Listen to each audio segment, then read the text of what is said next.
ውድ አድማጮቻችን መቼም ዓለማችን ብሩህ አእምሮ ያላቸውን ሳይንቲስቶች መፍጠር በመቻል የተራቀቁ ቴክኖሎጂዎች ለምድራችን በማበርከት የሰው ልጅ ጊዜ፣ ጉልበትን እንዲሁም ሀብት በመቀነስ ውጤታማና ቀልጣፋ አገልግሎት ማግኘት እንዲችልና የዕለት ተዕለት ኑሮውን ቀላል አድርጎለታል። ከቴክኖሎጂ አንጻር የቅርብ ጊዜ መረጃ የቻይናንና የአሜሪካን ልናጋራችሁ ወደድ።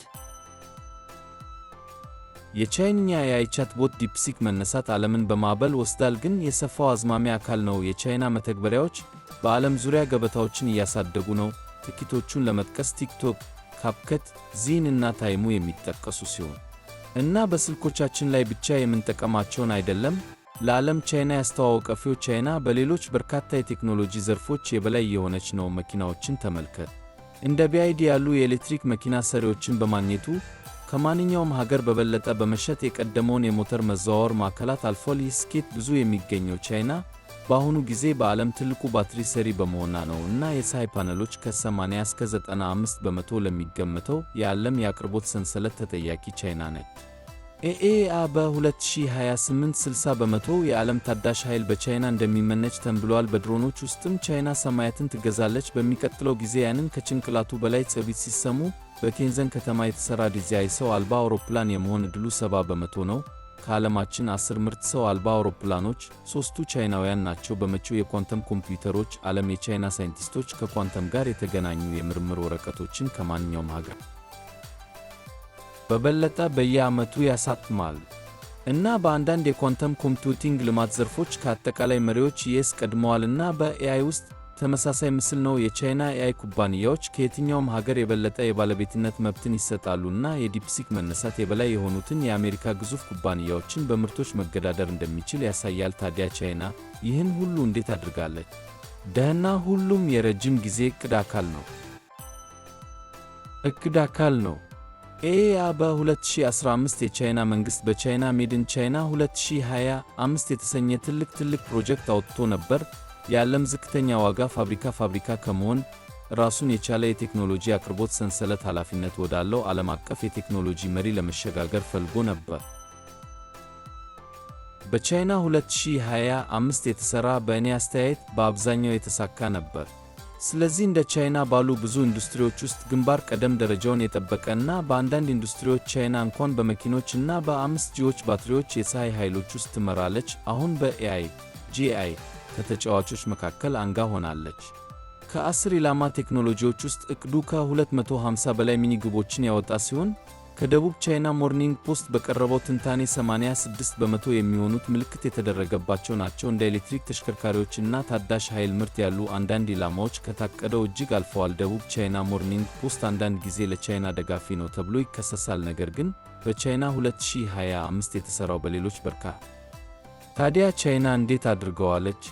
ቻይና ቢያንስ በመጠኑ የተሳካላት እና አንዳንዶች በሚያስደንቅ ሁኔታ ውጤታማ በሆነ መንገድ ስኬታማ እንደሆኑ የሚናገሩት በመንግሥት የተደገፈ ካፒታሊዝም ሥርዓት። መንግሥት በእውነቱ የምርምር አጀንዳ የሚያወጣበት፣ የገንዘብ ድጋፍ አጀንዳ የሚያወጣበት፣ የውጭ ተመራማሪዎችን በማምጣት በቻይና እንዲቆዩ ወይም ቢያንስ ፈጠራዎቻቸውን እና ሐሳቦቻቸውን ለቻይና ኩባንያዎች እንዲሰጡ የሚያደርግ፣ ከቻይና ውጭ ያሉ የንግድ ድርጅቶች ከቻይና ቬንቸር ጋር በሽርክና እንዲሰሩ የሚጠይቅ ነው። እነዚህን ምኞቶች ለማሳካት ቻይና የተጠቀመችባቸው ሁሉም መሣሪያዎች ናቸው። የአሜሪካ ኮንግረስ ጥናት እንደሚያሳየው የቻይና መንግሥት ለምርምር፣ ለልማት ወይም ለውጭ ኩባንያዎች ግዢ $1.5 ትሪሊዮን ለማሰባሰብ ወይም ለማውጣት አቅዷል። እንደ ሪፖርቱ በ2020 ከ$627 ቢሊዮን በላይ ወጪ ተደርጓል። የምርምር ማዕከላት በተለያዩ ቴክኖሎጂዎች ላይ ያተኮሩ የከተማ ማዕከሎች መፍጠር ችለዋል። እንዲሁም ዩኤስ እና አጋሮች ቻይና አንዳንድ የቴክኖሎጂ ፈጠራዎችን በጠለፋ አምሏዊ ንብረታን በመዝረፍ ከሰታት። ለምሳሌ የአሜሪካ አውሮፕላን ሰሪዎች ቻይና ይህንን ሁሉም የቀረቡባት ውንጀላ እንደማትቀበለው በተለያየ ጊዜ መግለጫ ሰጥታበታለች። በቻይና 2025 የተሠራው በጣም ስኬታማ ከመሆኑ የተነሳ ከጥቂት ዓመታት በኋላ መንግሥት ተቀናቃኞችን ስለሚያናጋ ባለፉት ዓመታት ምዕራባውያን ቃሉን መጠቀም አቆመ፣ ግን በጣም ዘግይቷል። ባለፉት ዓመታት ምዕራባውያን በቻይና ላይ ላሉ ቴክኖሎጂዎችን በተመለከተ ገደቦችን እና ማዕቀቦችን ጥለዋል። ነገር ግን ይህ ግዙፍ የውጭ ስጋት ቻይናውያንን ቀስቅሷቸዋልና በዚህ የላቀ ቴክኖሎጂ ውስጥ ራሳቸውን የመቻል ስልት እንዲከተሉ አስገድዳቸዋል። በቻይና ውስጥ ሕይወት ሁል ጊዜ የራስን መንገድ ታገኛለች የሚል የድሮ አባባል አለ። ሁዋዌ ለዚህ ጥሩ ምሳሌ ነው። ኤአ በ2019 አካባቢ በ5G መሳሪያዎች ከዓለም ከፍተኛ ነበር። በሞባይል ስልኮችም ትልቅ የገበያ ድርሻ ነበረው። ዩናይትድ ስቴትስ በኩባንያው ላይ ሰፊ ማዕቀቦችን ስትመራ ይህ ሁሉ ትልቅ ስኬት ያስመዘገበ ሲሆን፣ ይህም በስለላ ዙሪያ ያለውን የብሔራዊ ደህንነት ስጋት በመጥቀስ ነው። የሁዋዌ የገበያ ድርሻ በመቀነሱ አዳዲስ ፈጠራዎችን ለመቀጠል የሚያስፈልጉትን ማይክሮቺፖች ማግኘት አልቻለም። ነገር ግን ወደ ማይክሮቺፕ ማምረቻ ገብቷልና አሁን የዚያም ዋነኛ ተዋናይ ነው።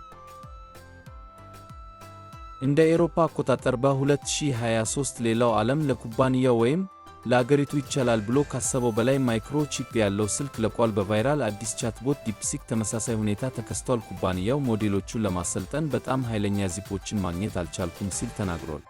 ስለዚህ አሮጌዎችን እንደሠራ እና አዳዲስ ቴክኒኮችን እንደፈጠረ ተናግሯል። እጅግ በጣም ባነሰ ገንዘብ አስደናቂውን ቦት ገነቡት። ለአሜሪካ ድንጋጤ ሆነ። ከቻይና ኩባንያ የመጣው ዲፕሲክ ኤአይ ለኢንዱስትሪዎቻችን የማንቂያ ደወል ሊሆን ይገባል። ይህም ለማሸነፍ ለመወዳደር ላይ ማተኮር አለብን። ቲክቶክም ምዕራባውያንን አስገርሟል። ባለፉት 10 ዓመታት ውስጥ ስኬታማ ለመሆን የመጀመሪያው የአሜሪካ ያልሆነ ማኅበራዊ አውታረ መረብ ነው። ምንም እንኳን ትልቅ ስኬት በትኩረት ላይ ነው፣ ሆኖም እና በብሔራዊ ደህንነት ምክንያት በአሜሪካ ጣልቃ ገብነት ስጋት ላይ ነው። ነገር ግን ሺያን እና ቲሙ የቻይናን ርካሽ ዕቃዎች ከፈጠራ መተግበሪያ ቴክኖሎጂ ጋር በማጣመር አሁን በኢኮሜርስ ውስጥ ብቁ ፈተናዎችን እያረጋገጡ ነው። ቻይና ግን በ2025 ግቦቱ ሁሉ አልተሳካላትም። ለተጨማሪ ማዕቀቦች እና ቁጥጥሮች ምስጋና ይግባቸውና ወደ ከፋ ደረጃ በመድረስ ከሌሎች አጋሮች ቺፕ በማምረት ረገድ አሁንም ዓመታት ቀርቷል። በተጨማሪም የአሜሪካ መንግሥትና የግል ኩባንያዎች በቺፕ ቴክኖሎጂ ቀድመው እንዲቀጥሉ በመቶዎች የሚቆጠሩ ቢሊዮን ዶላሮችን እየጣሉ ነው። ይህ የጨመረው የምርምርና የልማት ፈንድ ዩናይትድ ስቴትስ ዓለምን በወደፊቱ